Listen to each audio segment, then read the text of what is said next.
Para tamu yang terhormat, mohon maaf yang sebesarnya saat ini tidak menerima undangan acara apapun hingga batas waktu yang tak ditentukan karena masih fokus ke pembangunan pondok.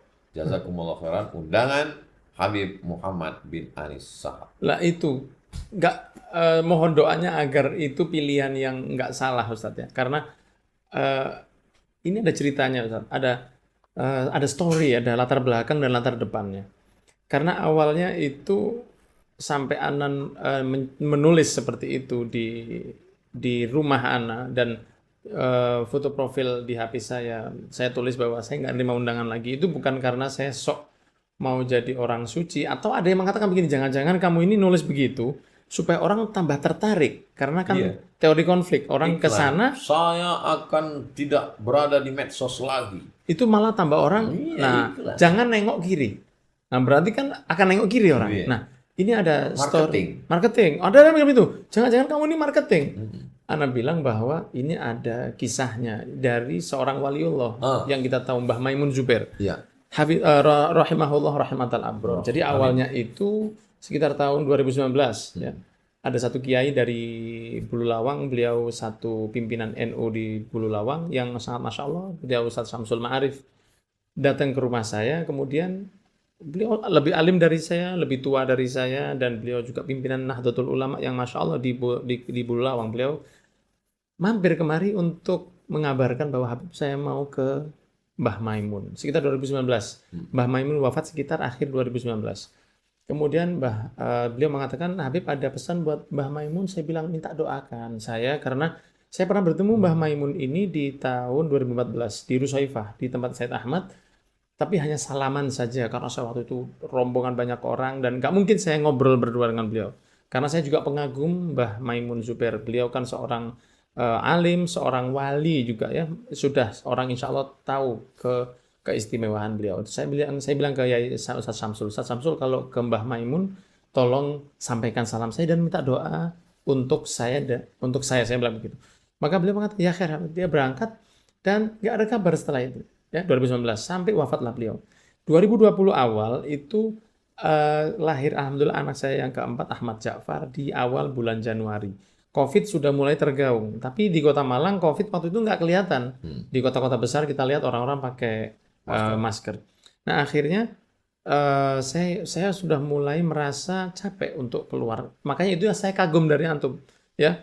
Jadi mungkin orang yang melihat, oh enak ya setiap hari naik pesawat, makan sarapan breakfast in the morning di Surabaya, kadang-kadang makan siangnya di Jakarta. Kan orang yang melihat itu bahasa Cinanya tuh Syawang Shinawang, begitu ya. Orang kan orang melihatnya itu seperti itu adalah sesuatu yang enak gitu loh. Padahal yang menjalankan itu Ustadz ya seperti sama aja Ustadz. Iya. Ya, seperti sama saja. Saya sudah mulai merasa capek mendengar eh, para penumpang yang dirahmati Allah. Enggak ada gitu, para penumpang yang kami hormati. Pesawat menuju, nah, ada lagi, anak lari-lari, kemudian bayar, tunjukkan tiket saya, kemudian masuk, kemudian pasang tas. Beberapa waktu itu saya mulai merasa jenuh. Jenuh. Ada jenuh di situ. Ya toh, karena memang sifatnya dunia seperti itu. Ini yang hostnya Ana, bukan antum, tapi ini kita kebalik akhirnya. Iya, iya. Nah dari situ ada perasaan Ana ini pengen berhenti. Diundang jauh pengen berhenti. Dulu kan Ana tidak seperti antum. Pokoknya kalau Ana malam Ahad, Ana harus di rumah. Karena besok pagi, insya Allah yang kita hadiri bersama antum, itu kajian ayah saya sudah hampir 50 tahun. Allah. Dan ibu saya waktu itu pernah sedikit kecewa wajahnya ketika tahu, dia bilang, ente nggak hadir kajian ayah ente. Ana bilang, anak wakilkan ke orang lain yang lebih pintar dari anak. Nggak bisa. Ibu saya bilang nggak bisa. Mereka datang buat ente. Ya, atau itu sudah terjadi bertahun-tahun. Jadi mereka lebih terbiasa. Mereka nggak terlalu mikir dengan siapa yang memberikan, walaupun ilmunya lebih besar. Tapi sudah ya seperti udah langganan begitu. Akhirnya saya kurangi. Cuman Sabtu Minggu saya harus ada, Sabtu Ahad saya harus ada di rumah. Ada mulai merasa pengen berhenti dari jauh. Cuman saya merasa bahwa ini yang diinginkan banyak asatid. Banyak ustadz itu berharap diundang. Sampai ada beberapa asatid itu yang ngomong ke jamaahnya, ente nggak undang ana. Sampai seperti itu. Saking pengennya diundang. Iya. Ya. Saya pikir ketika saya diundang dengan undangan yang begitu Masya Allah. Walaupun levelnya masih 11-12 dengan antum. 11 siang dengan 12 malam. Jauh banget. Baina sama wa sumur por. Di mana antum, di mana saya. Itu tapi itu anak rasa sudah mulai jenuh anak. Nah, anak pengen berhenti, takut kualat. Ya, pengen dakwah ini berhenti, anak ceramah di tempat jauh, anak pengen berhenti tapi anak takut kualat. Takutnya ketika dimudahkan kok inti nggak mau syukur.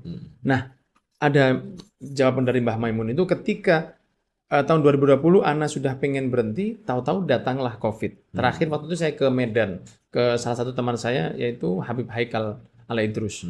Itu terakhir saya ke sana. 2020 pertengahan saya bertemu lagi dengan Ustadz Syamsul ini. Anak bilang, "Ustadz, gimana kabarnya Mbah Maimun?" Iya. Gimana kabarnya Mbah Maimun? Ana dulu kan minta antum pesan doa dan lain sebagainya. Iya. Waktu itu di kajian dan dia mengatakan, Habib mohon maaf bahwa nggak bisa ini kita bicarakan di depan orang begini. Loh, itu mulai panas dingin anaknya. Karena kan pasti ada sesuatu yang Majelis khos. khos. Akhirnya Ana diajak masuk ke rumah satu teman, masuk ke rumah Ustadz Nasik waktu itu, kita masuk di dalam, mohon maaf Habib, saya mohon maaf. Ini orangnya akhlak sekali, luar biasa. Dia mengatakan mohon maaf Habib, waktu itu sudah saya sampaikan salam antum ke Mbah Maimun Zubair. Kemudian dia mengatakan, siapa itu? Mbah Maimun ada salam dari Muhammad bin Anis bin Syahab dari Malang. Beliau nggak tahu Ana, cuman beliau diam sebentar, kemudian beliau mengatakan anaknya punya pondok. Langsung begitu. Mbah Maimun, ya toh, dari dimudahkannya beliau mengetahui sesuatu yang sifatnya di luar nalar manusia, dia tahu bahwa saya punya pondok lewat kabar dari Allah, insya Allah seperti itu. Dia mengatakan, anaknya punya pondok, iya. Sambil tersenyum, Mbah Maimun mengatakan, iya, tapi pondoknya ditinggal terus. Wah, waktu ngomong begitu tuh rasanya ditusuk hati anak, Ustaz. Itu karomah dari seorang wali ya. Beliau sudah wafat, tapi nasihatnya masih masuk dan merubah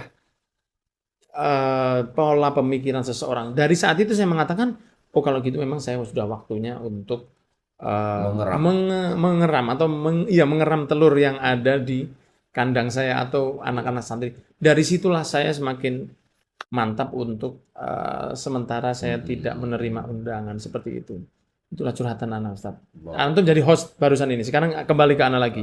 Terakhir Ustaz. Itu curhatan anak Ustaz ya, sehingga kepada mungkin yang teman-teman yang ada pengen ngundang atau apa, yang terus saya tolak itu bukan karena saya yang sok nggak butuh, tapi memang ada kabar peringatan, pesan langit. Jadi sayang sekali kalau pondok. Dan beliau mengatakan jangan disampaikan ke anak itu tadi. Beliau nggak tahu saya siapa.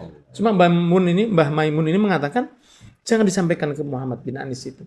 Jangan disampaikan, itu Habib, jangan disampaikan. Beliau kan sangat beradab sekali kepada Dzurriyyah Rasul. Makanya Habib saya tidak berani menyampaikan ke antum sampai beliau wafat. Beliau wafat baru Anda sampaikan sekarang. Itulah yang membuat Anda rasa sudah waktunya. Itu seperti itu.